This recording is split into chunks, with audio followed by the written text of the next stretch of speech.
Desde sempre eu fui uma pessoa que sempre gostou de ficar em casa, de curtir as coisas de casa, de não necessariamente eu precisava estar perto de alguém ou estar em algum local para fazer alguma coisa que eu gostava. A minha companhia sempre foi agradável, os meus próprios pensamentos sempre eram pensamentos que me deixavam confortáveis e por concordar com tudo que eu queria fazer, eu mesmo era talvez a coisa mais suficiente que eu precisava ter por perto. E assim foi ao longo de toda a minha vida, em especial quando eu entrei na faculdade, que eu passei a morar sozinho por mais tempo ainda, e isso foi para mim sensacional, porque eu passei a ter uma vida que eu realmente queria, né? Eu enxergava que aquilo ali era algo muito bacana para mim. Por exemplo, eu poder chegar da faculdade, ir dormir e virar a noite estudando com alguma coisa, ou então simplesmente virar a noite jogando ou assistindo vídeo no YouTube, numa época em que 2010 o YouTube nem era o que ele é hoje. E muitas dessas coisas eu registrava num canal antigo, mas isso talvez seja papo para um outro vídeo. Só que aí depois de me formar eu também passei a observar que eu, mesmo trabalhando, tendo que sair de casa para trabalhar, tendo uma vida social teoricamente ativa, né, não tão conturbada, eu diria, talvez, eu não sei. Eu tinha que interagir com as pessoas aí mundo afora porque eu precisava, afinal eu tinha escolhido ser professor universitário e tudo que eu fazia era lidar com pessoas. Porém, com a pandemia pelo coronavírus, eu passei a trabalhar mais de casa e eu gostei muito disso. Eu não tive problema algum para me adaptar ao home office e foi aí que a minha empresa, por exemplo, se desenvolveu. Eu passei a oferecer os meus cursos, os meus serviços, tudo via internet. Com o retorno das atividades presenciais, eu fui forçado a voltar a fazer uma coisa que eu já não estava mais acostumado a fazer, que eu não gostava muito de fazer e que eu estava totalmente adaptado a não fazer. Então, mesmo saindo todos os dias de casa para trabalhar, para deixar os meus filhos na escola, eu ultimamente tenho tido muito pouca vontade de sair de casa para trabalhar ou para fazer qualquer coisa. Às vezes até para fazer amizade, para sair, para fazer social, eu não tô muito afim e às vezes faço porque eu preciso me forçar um pouco ou às vezes também, senão eu vou virar um hikikomori da vida. E é aí que eu quero chegar, mas eu vou já falar sobre os hikikomori, calma. Antes que você pense assim, nossa, mas ele é um riquinho, pode ter esse privilégio de não ter que sair de casa. Não, não é assim. Se eu não sair, hoje eu não ganho dinheiro, não sobrevivo. Então é só uma questão de compartilhar com vocês o que eu tô sentindo, beleza? Não vem jogar pedra, não. Eu aprendi a trabalhar online, e mesmo que depois que a pandemia tenha acabado, eu nunca voltei 100% a trabalhar presencial. Hoje eu tô 60% só presencial, o resto é online. Só que eu quero virar esse jogo cada vez mais. Porém, eu não quero virar o ponto de ser um hikikomori, mas eu vou já falar sobre isso, calma. Como eu falei agora há pouco, eu sempre fui uma pessoa que curtiu tudo só. Mesmo sendo um homem adulto, casado, pai, 2 filhos, uma esposa, no início do casamento eu tinha muita dificuldade de dividir tudo com a minha esposa, seja o dia, que é uma coisa teoricamente muito simples, e mesmo conhecendo ela há muito tempo antes mesmo de estar casado com ela, sabe? A gente namorou por 4 anos, depois a gente casou e depois teve nossos filhos. Então assim, mesmo depois de ter muito contato com ela enquanto namorado ainda, enquanto amigos de faculdade, na verdade, depois de casado eu tive muita dificuldade para compartilhar com ela coisas que eu gostava de fazer sozinho, como cantar no chuveiro, tocar guitarra com cabo do rodo. Às vezes eu tava trabalhando sozinho e queria dançar no escritório e não podia porque ela tava ali do lado, enfim, essas coisas. Então eu queria compartilhar com vocês uma coisa que eu pesquisei para tentar entender o porquê que eu queria tanto ficar em casa, porquê que eu queria tanto ficar quieto no meu canto, sabe? E talvez isso seja o princípio ou o início de um fenômeno chamado hikikomori, ou ikikomori, não sei como que pronuncia, desculpa, eu não sou japonês. E isso acontece ao redor do mundo inteiro com pessoas que decidiram não sair mais de casa ou não sair mais dos seus quartos por N motivos, eu vou explicar mais ou menos para você entender. Talvez eu não esteja falando de pessoas antissociais, nem nada disso, sabe? Nem aquelas pessoas que têm dificuldades sociais ao ponto... eles são essas pessoas, eu acho. Enfim, talvez eu não esteja falando de pessoas que tenham situações psicológicas, psíquicas para resolver, ok? Não é isso. Para começo de história, hikikomori é uma palavra que tem origem na língua japonesa que, em termos básicos, significa assim, essa pessoa decidiu ficar em casa, ok? Ok, por quê? Ela, mesmo decidindo ficar em casa, ela tem que comer, né? Tem que sobreviver, precisa de dinheiro. E quem banca isso? Os pais. Mas eu vou já chegar lá também, calma. Agora eu vou voltar um pouquinho na minha história pra gente entender um pouquinho isso. Quando a pandemia pelo coronavírus começou, eu passei muito mais a ficar em casa, a interagir mais com a minha família ali, e isso não me desconfortou nem um pouco. Eu tinha vários amigos que falavam assim, meu Deus, eu não aguento mais ficar em casa, eu não consigo mais resolver problema da minha família, eu não consigo mais ter contato com os meus filhos, eu não consigo mais ter a minha esposa o tempo todo do meu lado, sendo que pra mim foi totalmente diferente. Eu ficava de um calço de moletom, uma blusa regata arregaçada, e pra mim era a melhor coisa que existia na face da Terra. Então não foi problema algum pra mim a pandemia. Primeiro que eu não precisava ficar saindo no mercado que a minha esposa pediu o tempo todo, né? Porque eu tinha desculpa do corona maldito, né? Opa, ó o corona aí. Eu lembro que na época da pandemia eu sinto isso sinceramente com muita nostalgia. Talvez seja errado falar isso. Ah, errado não é. O que eu vou falar pra vocês agora eu lembro com um pouco de nostalgia, porque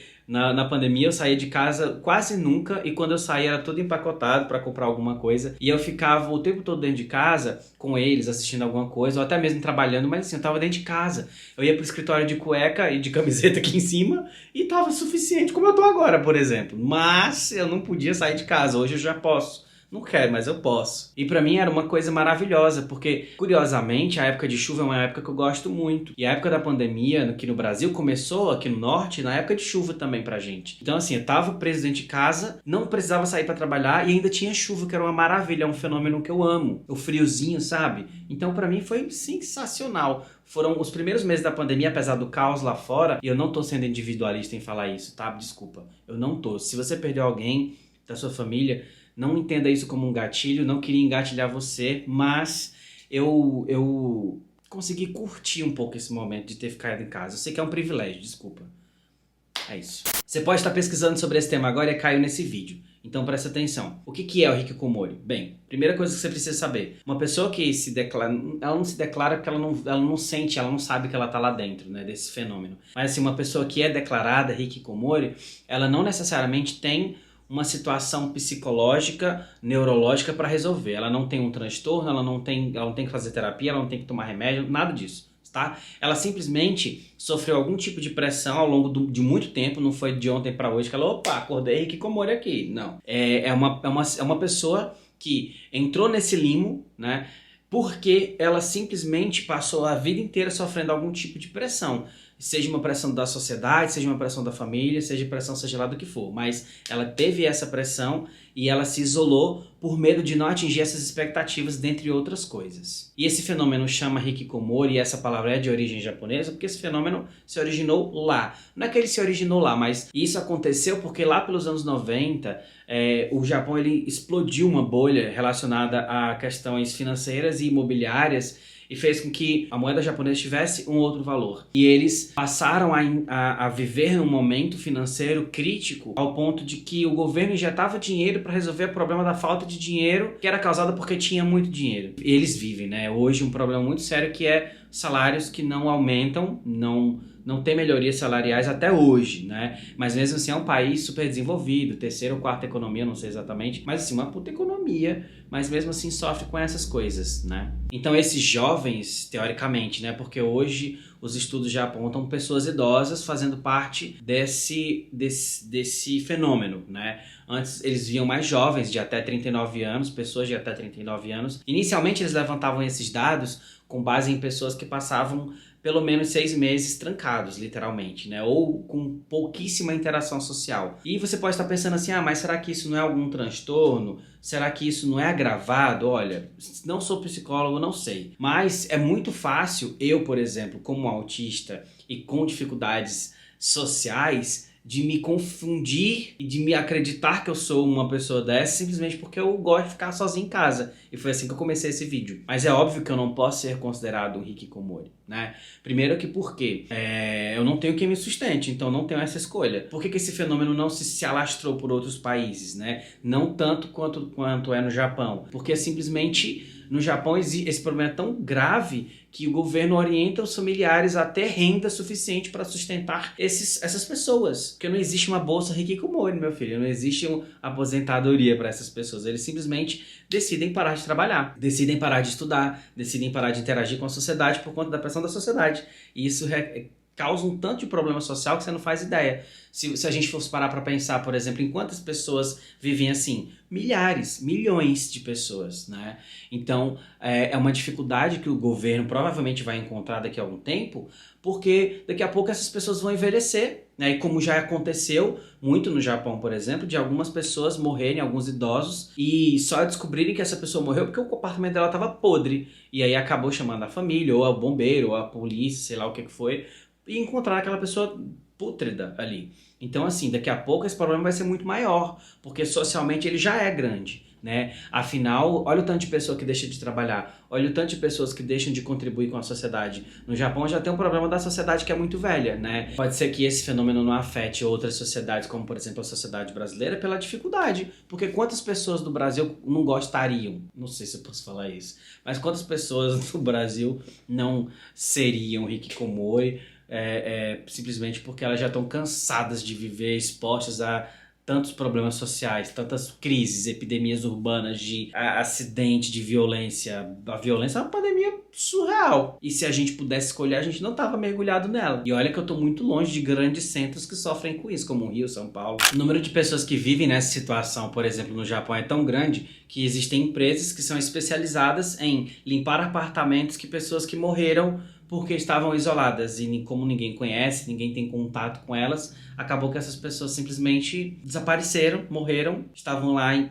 apodrecendo e hoje empresas conseguem se sustentar com esse tipo de serviço. Olha que absurdo que é para o nosso mundo. Uma coisa também que é curiosa é que é um fenômeno tão presente na sociedade japonesa que existem grupos, sabe, alcoólicos anônimos? Então, existe quase um hikikomori anônimo, porque como eles vivem tão soterrados dentro de si, muitas vezes, ninguém acaba, na verdade, sabendo como que eles se comportam, onde vivem, o que fazem, o que comem, né? O que a gente sabe é que essas pessoas, geralmente, eles deixam de trabalhar, deixam de estudar, deixam de ter uma função social ativa e passam a viver dentro de si, dentro do seu próprio quarto, dentro da própria casa. Mas, assim, esse povo se sustenta com o quê, meu Deus do céu? Alguns conseguem continuar trabalhando, mesmo que online, mas conseguem continuar trabalhando e vivem como programadores, como são pessoas, teoricamente, expulsas da sociedade pela pressão, e isso não significa dizer que elas são pessoas burras, são pessoas que não suportaram aquela pressão, mas que são, na maioria das vezes, pessoas que gostam de jogos, de tecnologia, então se viram muito bem trabalhando na internet, como programação, desenvolvimento de jogos, web design, enfim, um monte de coisa assim.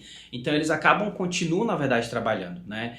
E como a facilidade hoje em dia de ter aplicativo que entrega comida, essas coisas todas, faz com que eles não precisem, mesmo assim, não precisem mais ainda sair de casa. Agora, voltando a falar sobre o Hikikomori Anonymous, que eu falei agora há pouco, é comum ter universidades que produzem estudos que trazem isso à tona e que reúnem esses jovens, e como eles estão reunidos com pessoas que têm os mesmos problemas, entre aspas, por favor, eles conseguem se abrir, os cientistas conseguem entender um pouco mais quem eles são, o que eles fazem, por que fazem isso. Então, assim, essas pessoas precisam uma hora se reintegrar na sociedade, mas é como se elas vivessem num universo paralelo que o mundo andou. Lá fora tava rolando, a vida rolou, as coisas aconteceram, sabe?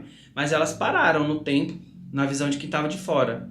Então, quando elas tiverem que sair dessa bolha que elas mesmas criaram, como que elas vão interagir? O que elas vão fazer? Vão ganhar dinheiro com o quê? Vão sobreviver do quê? Só para fechar esse raciocínio, se você se sente assim, se sente com vontade, assim como eu, de ficar cada vez mais dentro de casa, cada vez mais se isolar do mundo, porque o mundo tá um perigo, e eu não falo perigo por violência somente, mas um perigo psicológico, sabe? Eu, às vezes, converso com pessoas que eu fico pensando, meu Deus, se outra pessoa que não tivesse preparado para ouvir isso, ouvisse, ela ficaria abalada, né? Então, assim, tem gente falando muita bobagem por aí. Então, eu fico pensando o quanto que a própria internet oferece riscos. Então, assim, se você tá pensando, assim, também em se isolar, ou se você já está isolado, cara, toma cuidado. Tenta procurar alguém para conversar, tenta uma psicóloga, tenta um terapeuta para te orientar, expõe um pouco, tenta. Eu sei que é difícil, mas tenta expor essa dificuldade, porque pode ser que isso te torne uma pessoa realmente isolada, exclusa, e que você possa perder sua função social. E você é muito importante socialmente. Então fica atento a isso, fica ligado. Então é isso, eu vou ficando por aqui. Esse vídeo foi totalmente fora do contexto que eu falo sempre por aqui no canal, né? Mas era uma coisa que eu tava sentindo e eu queria compartilhar com vocês, porque na hora que eu comecei a sentir isso, eu comecei a pesquisar. Eu tenho essa mania, a minha veia pesquisador não sai daqui, né? Então sempre que eu sinto algo diferente, eu começo a pesquisar para tentar entender o que eu tô sentindo. E como eu gosto muito de falar, de compartilhar, eu acabo compartilhando com vocês aqui no canal. E eu espero que tenha sido útil e que você tenha aprendido alguma coisa também. E se você acha que tem pessoas passando por isso, manda esse vídeo para elas. Vamos trocar informação. E se você ainda não é inscrito, por favor, inscreva-se no canal, ative o sininho de notificação e até a próxima. Tchau!